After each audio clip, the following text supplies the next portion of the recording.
What's going on, fishy friends? Rich here, Rich's Fishes, and I am convinced 2017 is trying to kick my butt.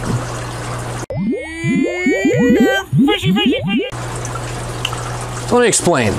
Let's see, where do we begin? A couple weeks ago, I think I mentioned, probably only a couple of days ago as far as whenever these videos are going to be posted. Let's turn on some lights in the fish room over here. I got switches hiding in the corner that I can't quite reach.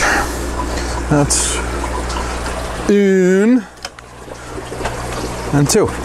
So, in a recent video, I might have mentioned how I needed to get some stitches after I got a boo-boo. I was sharpening a carving knife. It was a couple of days before Thanksgiving when I was filming that particular video. I happened to be cooking at the time, and I knew I was going to be cooking a turkey breast. I was going to smoke a turkey breast to supplement the turkey that some family was making for Thanksgiving. And I knew my carving knife had gone a little while before, since it had a good sharpening, and it was necessary to dress up the blade a little bit. And I slipped, and I don't even know what to say. I slipped. I tried to catch the knife, I guess, and caught myself right across my middle finger. I caught myself decent enough where I needed to go and have it professionally taken care of. Now, I don't know about you guys, but I'm the kind of person that despises going to the doctor. So my wife knew that when I said to her I was going to need a ride to either the clinic, the emergency urgent care clinic, or the hospital, that something was up. We got to the urgent care clinic that night, and unfortunately their system was down, so they couldn't verify my insurance, and they basically blackmailed me into leaving and going to the emergency room, which is a friggin' horror story, and I was there for hours on end. Whatever, so that got done. Sorry about that, got called away for a second. And I completely lost my train of thought. Let's think now. 2017's kicking my butt. I cut my finger. Tried to go to urgent care to avoid the ER. That didn't work. Had to go to the ER, sit there for hours on hours, got the 5 stitches. Whatever. Finger, it healed, whatever. I'll live. I've had cuts before. Worked in a deli for a really long time, and I've nicked the tip of my finger on a slicer more than once. This was on the opposite hand. It's been quite a number of years, so it was time for a new tetanus shot. Haven't had to deal with that in quite a while either. But it brought back fond memories of bleeding everywhere and having to rush to a hospital. But anyway, that was over and done with. After that, I had a problem on my car. I had an exhaust leak. Had to get the car up in the air, get under the car, do some cutting and some welding, and fix that. No big deal. Well, I can handle that stuff. I suppose some of you are going, what the hell do you mean no big deal? But for me, it's no big deal. I handle all that kind of work myself, and it was no different this time, except I got something in my eye during the process and I didn't realize. So for the next day or two, I was complaining to my wife that my eye was bothering me. I said, right here in the corner of my eye, and there was nothing there, nobody could see anything. Talked to a couple other people. Somebody suggested to me, geez, maybe it sounds like something's wrong with your tear duct. Didn't think much of it. Then all of a sudden, 3 or 4 days after that, my eye was almost swollen shut. And Mr. I don't like going to the doctor calls his wife and says, hey, honey, I'm going to the doctor. And turns out I had an infection that turned into pink eye. So that was fun for another week as my finger was healing up. Then I was essentially bedridden with an eye that was swollen shut and a nice, interesting, gooey liquid that I've never seen before come out of my eye. So that was fun. That was all said and done. Then I got a cold. I got incredibly sick on top of that while I was dealing with the pink eye. I think my body was so busy trying to fight the infection in my eye that the tiny little cold symptom I had reared its ugly head. I got some kind of crazy upper respiratory infection. And there we are again with, 3 strikes and I'm out in the month of December at the end of the year here. Not to mention, I don't think I've even touched the deductible on my health insurance policy, and the bills are now starting to roll in, and needless to say, I pay too much. My wife pays too much for health insurance as it is, and somehow we still got to pay out of pocket past that for deductibles and co-pays and this and that, and what a wonderful world.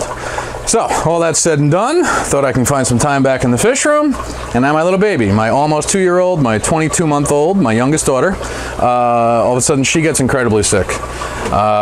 She was running a fever for a day or two, no big deal, thought it was a little cold. Then it was a Friday night, me and a buddy are hanging out, my wife was in and out with us. She went in to check on the baby. She comes running out and is clearly upset and clearly not her normal calm self, because the baby's fever is up to almost 105 and the baby just threw up everywhere. So we try our best to get the fever down. We can't do it. Back to the ER for yet another trip in just a couple of weeks. Same ER I was at recently for my finger. And as soon as we walk into the ER, before they even see that we have a baby to be treated, we overhear the nurses frantically screaming how the pediatric department is already 2.5 hours behind. Now, keep in mind, we arrived to the ER at about midnight. None of these things can ever happen during the day when you might actually have enough energy to deal with them. Of course, they have to happen in the middle of the night. Makes things every 100 times worse. So, by the time we get to the ER, in the waiting room, they take my daughter's temperature and it's only 101. And now we're thinking, well, geez, these people think we're hypochondriacs. We just told them we were reading 105 on our thermometer. They say, don't worry, we're positive it's going to be higher than that. I'm not exactly sure their reasoning. We're positive it's going to be higher than that, especially if you saw the need to come here. Finally get into a exam room. Thankfully, they have little, I suppose they call them nurseries, as opposed to having if you've ever been in an ER, I'm sure you've been assigned a bed where you're sort of in a row, laying on gurneys next to all the other people. And it's an interesting event, to say the least, especially if you're there for something like first aid for, say, stitches, and you're around people who seem like they're dying to your left and to your right, and they're bringing in people on gurneys with, you know, what looks like they've been shot 42 times or something crazy like that. I'm sure it's not that bad, but that's the perception I have when I'm sitting there anyway. So by the time a nurse comes in and takes my daughter's temperature rectally, it's down to 99.6. And by now it's almost 2 a.m. and we know there's still going to be at least a 2-hour wait at the hospital, and we decide that the best thing for us is to just leave the hospital and get my daughter home and get her to sleep. But you tell that to the hospital and they treat you like you're the worst parent in the world for not getting treatment for your daughter. So we ignore their concerns. We bring my daughter home, we get her to sleep. The next morning she wakes up, and we go to take her temperature, and the thermometer is flashing at us that it needs a new battery. And we thought, well, geez, maybe there was actually something wrong with the thermometer. Maybe that 105 reading was wrong. Hopefully, right? Because baby seems to be doing fine. She's definitely still feverish, that's for sure. But she definitely didn't feel like she had 105, at least not the following morning. Down to 101. So for the next day or 2 or 3, we can't get the temperature below 101, 102. Then finally on day 4, all of a sudden she's got a rash. And then we finally bring her to the pediatrician and regret having not stayed at the ER, feeling like the worst parents in the world, second guessing everything we do, doubting every choice we make. Any other parent out there probably understands the frustration and the fear and the second guessing and the self-doubt and the self-loathing and all the other interesting emotions that come with being a parent that are amplified 1,000 times worse when you have a little sick baby. So we get to our normal pediatrician. The pediatrician takes one look at her and goes, oh, your baby has, now I'm not even going to remember what it's called, roseolo. Never even heard of roseolo. She sees this rash that's on my daughter's belly and around her lips, in general on her face area. Immediately says, roseolo, nothing to worry about. The rash comes up right as the fever is about to break. And she actually commented that it was, I don't think she said it was a good thing, but she said it was easier to diagnose at the end like that because there's no easy way to diagnose roseolo until that rash appears. So you're kind of stuck wondering for 4 or 5 days as a baby runs some crazy fever of 103 plus, whether or not there is some horrible infection or something else wrong with them until you see that rash. And then that rash is an indication that it's this disease called roseolo, which is also referred to as sixth disease. Apparently there are numbered diseases that kids used to get. I'm sure they still do, but you know, that includes things most people are vaccinated for, like mumps, measles, rubella, and stuff like that. I've heard of fifth disease before. My wife thought she was diagnosed with that when she was younger, and we later learned that maybe that was an incorrect diagnosis. Actually, that diagnosis happened to her in Germany. And then now my daughter has sixth disease.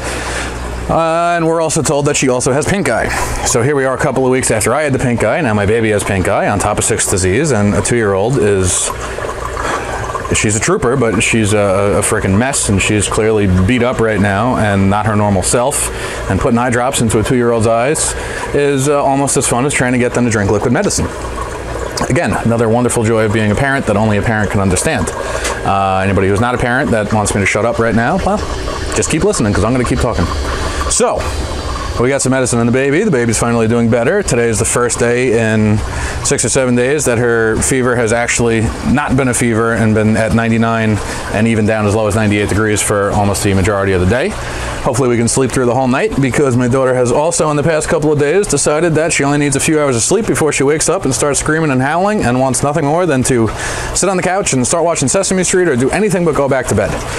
And waking up at 4 a.m. after you put her to sleep and get woken up like again at midnight is not been any fun recently. And now my battery's dying. Fresh battery. And now, I don't know, and now what? And now, I don't remember what I was just saying. And now my daughter has some medicine, finally doing better, the fever broke.